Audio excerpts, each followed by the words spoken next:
Hello friends and students, मैं Irfan sir फिर से एक बार आप सभी का अपने YouTube channel perfect study centre के ऑनलाइन पोर्टल पर हार्दिक स्वागत करता हूं। आज हम लोग बात करेंगे इस वीडियो में इंग्लिश लिटरेचर के बारे में, अंग्रेजी साहित्य के बारे में।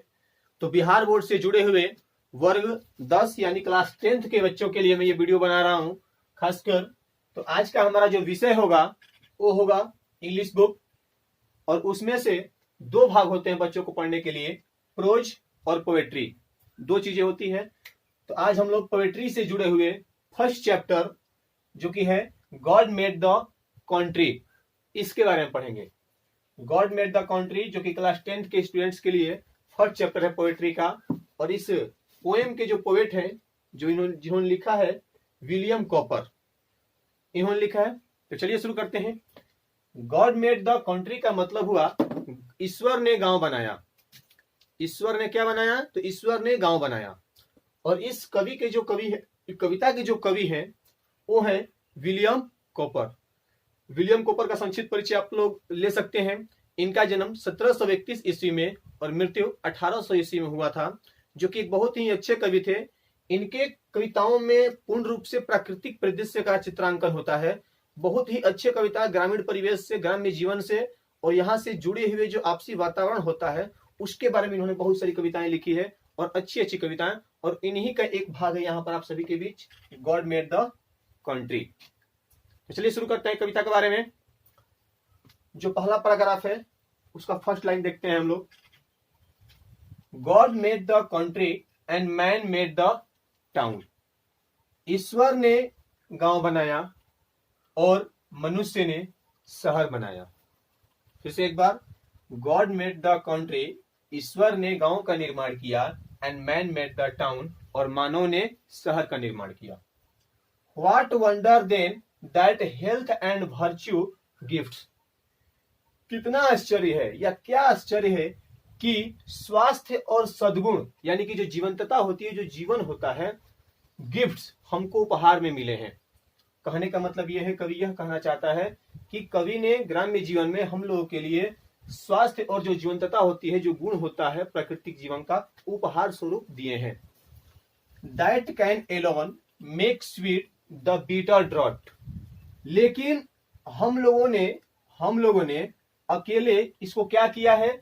तो शीतल हवा के झोंकों जैसे मधुर चीजों को बीटर, कड़वा बना दिया है, कड़वाहट से भर दिया है इस प्रकृति को। इस पूरे लाइन का मतलब यह है कि हम लोग संक्षेप में कह सकते हैं कि हम मानवों ने इस परिवेश को, प्रकृति को प्रदूषित कर दिया है। That life holds out to all should must abound and least be threatened in the fields and groves. इन दोनों लाइन का अर्थ हम लोग एक साथ निकालेंगे कि धरती यानी भूमि और जंगल जो कि अब बहुत कम, लिस्ट कम होते जा रहे हैं, बी थ्रीटेंड हमको भयभीत कर रहे हैं, शुड मस्ट अबाउंड जो कि प्रचुर मात्रा में होना चाहिए, that life holds out to all जो कि हमारे जीवन को बनाए रखता है। भूमि और जंगल जो है, जो पेड़ पौधे हैं, हमारे जीवन को बनाए रखने में सबसे महत्वपूर्ण भूमिका निभाते हैं, और उनकी जो कमी होती जा रही है वो थ्रीटेंड हमारे जीवन पे भयभीत पैदा करता है, हमारे जीवन को भयभीत करता है। शुड मस्ट अबाउंड जो कि प्रचुर मात्रा में अब नहीं मिल पा रहा है। ये हमारा पहला पैराग्राफ था। फिर से एक बार अगर आप लोग समझना चाहते हैं तो वीडियो को रोक के एक बार अच्छे से फिर से देख सकते हैं। चलिए चलते हैं पैराग्राफ नंबर 2 की तरफ। पोसेसेज ये, देयरफॉर ये, हु बर्न अबाउट। ये का मतलब होता है तुम, आप। कवि हम लोग के बारे में बोल रहा है। कवि कहते हैं पोसेसेज ये, तुम लोग को अधिकार है, देयरफॉर इसलिए, ये हु बर्न अबाउट तुम लोग जो कुछ भी बर्न कर लेते हो यानी जन्म दे देते हो, आविष्कार कर लेते हो। इन चैरिटीज एंड सीडेंस नो फटीग। चैरिटीज का मतलब होता है रथ, और सीडेंस का मतलब होता है बर्फ पर चलने वाली एक छोटी सी गाड़ी होती है जिसको हम लोग पालकी बोलते हैं। तो कवि यह कहना चाहते हैं कि तुम लोग को अधिकार है कि तुम लोग किसी भी चीज का आविष्कार कर लेते हो, जैसे कि रथ हुआ, बर्फ की गाड़ी हुआ। नो फटीग, उसमें थकान नहीं होती, बट दैट ऑफ आइडलनेस, लेकिन उसमें आलस्य होता है। हम लोग आलसीपन का शिकार हो जाते हैं। एंड टेस्ट नो स्किन, और किसी भी दृश्य में स्वाद नहीं होता है, स्वाद रहित दृश्य होता है, यानी कि हम लोग अपने जीवन का मजा नहीं ले पाते हैं। बट सच एज आर्ट कंट्राइव्स, लेकिन ऐसे ही कला के विपरीत पोसेसेस ये स्टिल अभी भी तुम्हारे पास है। हम लोग के पास कवि कहते हैं कि अभी भी कला के विपरीत है। क्या है हम लोग के पास? योर एलिमेंट, तुम्हारे कारक यानी तुम्हारे तत्व, देयर ओनली कैन ये साइन, जो तुमको केवल चमक देते हैं, हमको सिर्फ भोग विलासिता देते हैं, हम लोग आराम की जीवन जीते हैं, पर पूर्ण रूप से अपने जीवन को प्राकृतिक तरीके से प्रकृति में ग्राम्य जीवन में ढाल नहीं पाते हैं। आगे चलते हैं। There only minds like yours can do no harm, there only minds, केवल तुम्हारी तरह के दिमाग, लाइक योर्स, तुम्हारी तरह के दिमाग, कैन डू नो हार्म, नुकसान नहीं पहुंचा सकते हैं। कवि कहते हैं कि तुम लोगों को की तरह जो दिमाग होता है किसी का, वो किसी को नुकसान नहीं पहुंचा सकता है।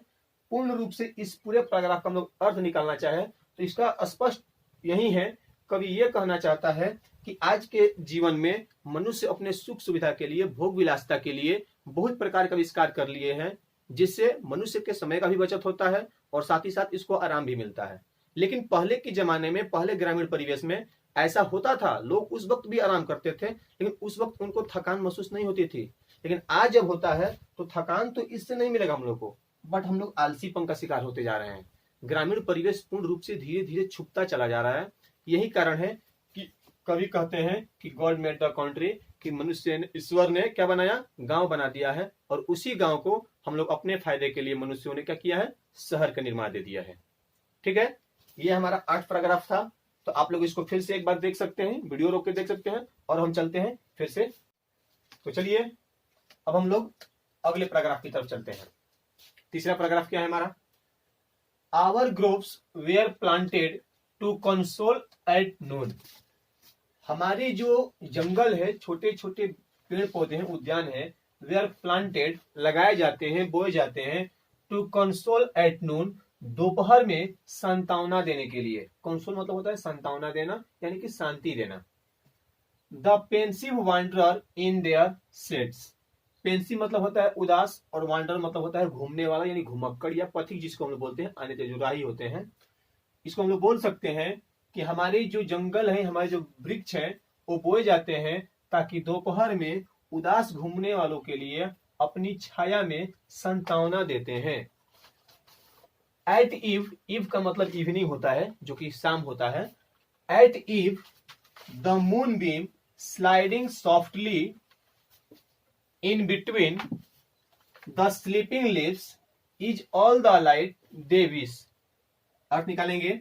द मून बीम, चंद्रमा की किरणें, स्लाइडिंग सॉफ्टली इन बिटवीन, शाम में चंद्रमा की किरणें सोए हुए पत्तियों के बीच से कोमलता पूर्वक, मधुरता पूर्वक क्या करती है? स्लाइड करती है, फिसल के छन के आती है। फिर से एक बार देख लीजिए इसको। एट ईव, शाम में या रात में, द मून बीम, चंद्रमा की किरणें, sliding softly in between the sleeping leaves, सोए हुए पत्तियों के बीच से छन कर मधुरता पूर्वक आती है। Is all the light they wish, जो कि पूर्ण रूप से प्रकाशित होती है, प्रकाशित करती है। बर्ड्स वार्बलिंग ऑल द म्यूजिक, और जो चिड़िया होती है वो अपने मधुर गीत के साथ चहचहाना शुरू कर देती है, चहचहाती है। इस पूरे पैराग्राफ में कविता ने ग्रामीण परिदृश्य को दर्शाया है। ये सब गांव में हम लोग को देखने को मिलता है, शहरी जीवन में ये सब चीजें अधिकतर नहीं होती है। वहां पर तो हम लोग छाया खोजने जाएंगे तो छाया मिलेगा ही नहीं, बड़े बड़े फैक्ट्रियां, कंपनियां होती है, काम करते हैं लोग। तो ये सभी जो दृश्य होता है, चिड़ियों का चहचहाना, पेड़ पौधों के बीच से चंद्रमा की किरणें देखना, ये सभी चीज ग्रामीण परिवेश में होता है। कवि ने इसी चीज को दिखाया इस पैराग्राफ में। अब आगे चलते हैं हम लोग अगले पैराग्राफ में। We can spare, we can spare the splendour of your lamps, splendour मतलब होता है शानदार, लैंप मतलब होता है रोशनी, स्पेयर मतलब होता है त्याग करना होता है भी है, अतिरिक्त भी होता है। हम लोग बोल सकते हैं वी कैन स्पेयर, हम लोग त्याग कर सकते हैं, the splendour of your lamps, आपकी शानदार रोशनी को। यहाँ पर कवि हम लोग को बोल रहा है कि हम लोग त्याग कर सकते हैं, भगवान के दिया जो द्वारा जो दिया गया है, उपहार जो दिया गया है, तो हम लोग आज के इस दृश्य को देखकर चंद्रमा किरणों को हम लोगों ने त्याग कर दिया है। अब हम लोग फ्लैश लाइट में रहते हैं, बल्ब के प्रकाश में रहते हैं, घरों में लाइटिंग का व्यवस्था बहुत ज्यादा हो गया है, इसलिए कवि बोल रहे हैं कि हम लोग आपके शानदार जो रोशनी है उसको हम लोग त्याग कर सकते हैं। They but eclipse our software satellite, लेकिन जो हम लोग ग्रहण करते हैं, इस मतलब ग्रहण करते हैं सॉरी आवर सॉफ्टवेयर सैटेलाइट, वो छोटे छोटे क्या होते हैं, उपग्रह होते हैं। हम लोग क्या करेंगे तो हमको मिलेगा क्या, जो छोटे छोटे उपग्रह होंगे उसी से हम लोग कुछ भी चीज ग्रहण करते हैं। योर सॉन्ग्स, आपके गीत यानी तुम्हारे गीत, कंफाउंड उलझन में डाल देते हैं, आवर मोर हारमोनियस नोट्स, हमारे लयबद्ध तरीकों की जो गीत होती है उसको जो आपकी गीत है उलझन में डाल देते हैं, यानी कि कंफ्यूजन की स्थिति पैदा करते हैं। आगे चलते हैं। The thrush departs scared and the affronted nightingale is mute, और जो चिड़िया होती है, जो ये सब जो चीजें होती है, तब चिड़िया शहरों में क्या होती है, तो डर कर क्या करती है, डिपार्ट्स भाग जाती है, और जो भयभीत यानी डरी हुई दुखित जो नाइटिंगेल बुलबुल होती है, इज म्यूट शांत हो जाती है। उसको ग्राम्य वातावरण मिल ना रहा है, परिवेश नहीं मिल पा रहा है जो कि और चिड़ियों की तरह चहचहा है, तो बुलबुल क्या करेगी, चुपचाप मौन हो जाएगी, शांत हो जाएगी, क्योंकि उसको आपसी माहौल नहीं मिल पा रहा है। तो इस पर अगर आपने पूर्ण रूप से जो कवि हैं वो ग्रामीण परिवेश को दिखा रहे हैं, और इसमें हम लोग को बदला हुआ परिवेश यानी कि शहरी जीवन के कुछ भाग को कवि ने दिखाया है। ये आप लोग का पूरा पैराग्राफ था, देख सकते हैं पूरा कविता को म्यूट करके यानी प्यूज करके वीडियो को पूरा लोड कर सकते हैं। और तो अब आप लोग समझ गए होंगे अच्छे से इस पूरे कविता को। तो अपने इस समझ के आधार पे और इस कविता में हमारे बताए गए जो अर्थ बताए उसके आधार पे बुक्स में जो दिए गए हैं आप लोग को क्वेश्चन और सॉल्व करने के लिए, आप लोग आसानी से घर पे बैठ के उसको सॉल्व करेंगे। और जो भी क्वेश्चन कुछ दिक्कत होगा उसको आप लोग कमेंट बॉक्स में बताइए, और कमेंट बॉक्स में हम कोशिश करेंगे आप सभी के प्रश्नों का जवाब दें। और अब हम कहना चाहेंगे कि आज हमारा पूरा देश कोरोना जैसी वैश्विक महामारी से जूझते हुए लॉकडाउन की स्थिति में है। तो हमारा ये सब स्टडी वीडियो बनाने का सिर्फ यही मकसद है, इस लॉकडाउन में जितने भी छात्रों का पढ़ाई बाधित हो रहा है वो घर पर बैठ के अपने स्टडी को कंटिन्यू रखें और उनका सिलेबस पूरा हो। तो आप लोगों से निवेदन है कि ज्यादा से ज्यादा इस वीडियो को शेयर कीजिए, हमारे चैनल को सब्सक्राइब कीजिए, क्योंकि इस चैनल पर सभी सब्जेक्ट के सिलेबस का हम वीडियो लेके आएंगे आप सभी के बीच। तो आप लोग ज्यादा से ज्यादा इस चैनल को सब्सक्राइब कीजिए और इन सभी क्लासों को अपने छात्रों के पास, अपने भाइयों के पास शेयर करते रहिए, ताकि सबकी पढ़ाई होती रहे। धन्यवाद।